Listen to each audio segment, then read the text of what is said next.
Mi nombre es Raimundo Pérez y quiero relatarles un hecho verídico que me sucedió en 1985 cuando yo tenía 13 años y vivía en el Distrito Federal en México. Un día antes, el 18 de septiembre de 1985 para ser exactos, cayó una lluvia espantosa por la tarde.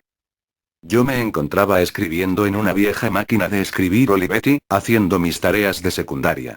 Ese día había ido a visitarnos una tía, hermana de mi mamá. Recuerdo que me quedé solo, pues mi familia la acompañó a la parada del bus, y poco después que salieron empezó a llover torrencialmente. Vivíamos en una privada con 3 edificios construidos recientemente. Exactamente en lo que hoy se conoce como Eje 6 Sur esquina con Playa Mirador, en la colonia San Andrés en la Ciudad de México. Tenía prendido el aparato de televisión con el volumen elevado, pero yo seguía realizando mis tareas escolares sin prestarle mucha atención.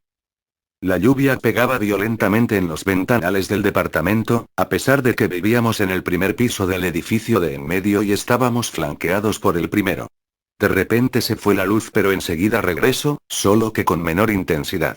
En ese momento escuché que alguien me llamaba por mi nombre.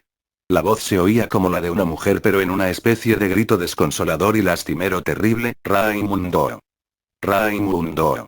Alcancé a responder, mande, distraídamente, pero al mirar hacia donde estaba el pequeño pasillo que conducía al baño y las 3 recámaras, vi flotando, como a 1 metro del suelo, a una mujer con un vestido largo color blanco, en una posición como echada para adelante y con las manos con unas uñas muy largas y extendidas hacia mí. Su cara se veía de un blanco sepulcral pero descarnada y con unos ojos completamente negros y como escurriendo sangre. Grité y me paré cual resorte echándome a correr fuera del departamento como un loco. Por ese entonces habían puesto una reja de fierro a la entrada del edificio, para protegernos de los robos, así que al llegar ahí no me pude salir pues obviamente estaba cerrada con candado, por lo que tuve que regresar a mi casa pues recordé que las llaves estaban puestas por dentro en el cerrojo. Con mucho miedo, sudando, temblando y casi llorando me di valor y traté de estirar la mano por fuera para alcanzarlas, pero cuál sería mi sorpresa que la puerta se empezó a azotar solita. Primero lentamente y después violentamente. Cuando eso sucedió puse pies en polvorosa de nuevo y corrí hacia los pisos de arriba, para pedirle a algún vecino las llaves de la entrada. Para ser exacto subí al 3er piso, toqué y salió una vecina. Sin pedirme muchas explicaciones me dio las llaves y volví a bajar con un miedo tremendo hacia la puerta de entrada. Al pasar por mi puerta vi que automáticamente esta se empezó a azotar de nuevo y con violencia. Como pude metí las llaves y abrí la reja. Corrí como desaforado hacia el edificio principal, al 1er piso también, donde vivía un amigo un poco más grande que yo, de nombre Eli, a quien le conté lo sucedido. Fuimos y bajamos el switch de mi casa para evitar que se siguiera gastando la energía eléctrica, pues todo se había quedado encendido y después me acompañó a mi departamento. Metió sus manos, sacó las llaves y cerramos la puerta. Nos fuimos a su casa y como 1 hora más tarde llegó mi mamá con mi hermano menor. Le platiqué lo sucedido pero no le dio mucha importancia. Ese día no pude dormir absolutamente nada del miedo y la impresión que tenía. Al otro día me levanté a las 6 de la mañana, me bañé y me fui a la secundaria de gobierno en la que estudiaba en ese entonces. Antes pasé por mi amigo Eli, quien también estudiaba ahí solo que en un grado más alto. Íbamos caminando, recuerdo que riéndonos de nuestra reciente aventura, y cuando pasábamos cerca de una papelería que aún existe en la calle de Playa Encantada, Papelería del Sur se llama, de repente me caí al suelo con todo y portafolios y él se empezó a reír a carcajadas. Solo que al momento él también se cayó, y se empezaron a escuchar tronidos y un ruido muy agudo que retumbaba en los oídos. De repente vi que los vidrios de una panadería cercana estallaron hacia afuera en 1000 pedazos de una manera impresionante. Eran como las 7:20 de la mañana y ya había suficiente luz, pero al ocurrir todo esto el día se oscureció de repente. Veíamos pasar perros aullando y corriendo, y no comprendíamos lo que estaba sucediendo. Hasta que mi amigo gritó: «Está temblando, vamos a cubrirnos». Y empezó a rezar el Padre Nuestro. Nos guarecimos debajo de la cornisa de una paletería cercana, que recuerdo estaba pintada de verde y aún existe, y vimos cómo se empezó a abrir el pavimento hacia arriba como si fueran unas bocas gigantescas que escupían tierra y concreto hacia el exterior. Estábamos pálidos, muertos de miedo y sudando frío. El tiempo detuvo su marcha y nos pareció eterno. Sentíamos que nunca terminaría. Todo lo que ya relaté seguía sucediéndose inexorablemente. Veíamos gente saliendo a la calle, llorando y gritando. Se escuchaba un extraño murmullo de miedo, desolación y terror. Pero finalmente terminó. Todavía no estábamos seguros de que hubiera acabado, y para no dar pasos en falso nos quedamos unos minutos todavía rezando, hasta que estuvimos seguros que todo había terminado. Decidimos regresar a nuestro hogar. Solo habíamos recorrido unas cuantas cuadras, pero al regresar nos asustamos de la cantidad de gente que había en las calles. Vimos algunas bardas derrumbadas, vidrios rotos por todos lados, y mucho desconcierto y desconsuelo.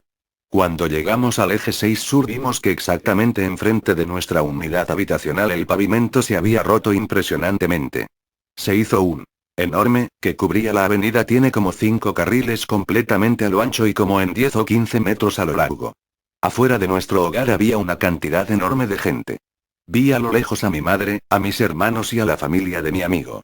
Nunca se me olvidará que la mamá de mi amigo Eli, una mujer muy supersticiosa y un poco chiflada, cargaba en sus manos un gran cuadro del Sagrado Corazón de Jesús. Todo mundo lloraba, comentaba con angustia y se notaba mucha tristeza y pesadez en el ambiente. Para no hacerles el relato más largo les diré que se cayó el edificio de hasta atrás de la unidad donde yo vivía. No se murió nadie, de milagro, pero exactamente en el mismo departamento en el cual yo vivía, pero del edificio que se cayó se quedó atrapada la familia que vivía ahí, compuesta por un matrimonio joven y un bebé hermoso de 1 año. El edificio prácticamente se les vino encima, pues todo el primer y segundo piso se vino abajo. La mamá y el bebé salvaron la vida porque se metieron debajo de la mesa del comedor, y aunque les parezca increíble, soporto lo que se vino encima de piedra y casacajo. El padre quedó tumbado en el piso de lo que era el estacionamiento de abajo, pero con el edificio arriba, aunque sin sufrir daños de consideración. Solo su pie se quedó atorado entre cascajo, y tuvieron que amputarle un solo dedo para liberarlo. Afortunadamente ahí nadie murió, pero la Ciudad de México, sobre todo en su zona centro, quedó destrozada. Dirán ustedes que qué tiene que ver el relato de terror con el que inicié con lo que pasó ese día. Pues no tengo una explicación certera. Podría aventurar una pequeña explicación. La descripción de lo que yo vi ese día coincide con los relatos que ya existen acerca de La Llorona. Se dice que es una mujer con un vestido largo de color blanco, con la cara descarnada, los ojos como cuencas y llorando sangre, y lo más característico es que sus manos tienen unas uñas muy largas y las tiene estiradas como si buscara arañar. Siempre está flotando con el cuerpo hacia adelante y más o menos a 1,5 metros del suelo. Y sus quejidos son muy lastimeros. Días antes del terremoto en México, se escuchó llorar a La Llorona en varias partes de la ciudad. Su presencia siempre precede a grandes catástrofes y se aparece sobre todo cuando llueve muy fuerte por aquello de que ahogó a sus hijos en un río. La Llorona se aparece en México desde antes de la llegada de los españoles y en el libro sagrado del Popol Vuh relatos un poco más recientes datan de la época de la colonia, en la ciudad de Guanajuato, donde se dice que una madre acuchilló en una tina con agua a sus 3 pequeños hijos, víctima del abandono de su esposo. Personalmente creo que en todas las épocas La Llorona se posesiona de alguna mujer con problemas maritales y termina ocurriendo siempre una tragedia.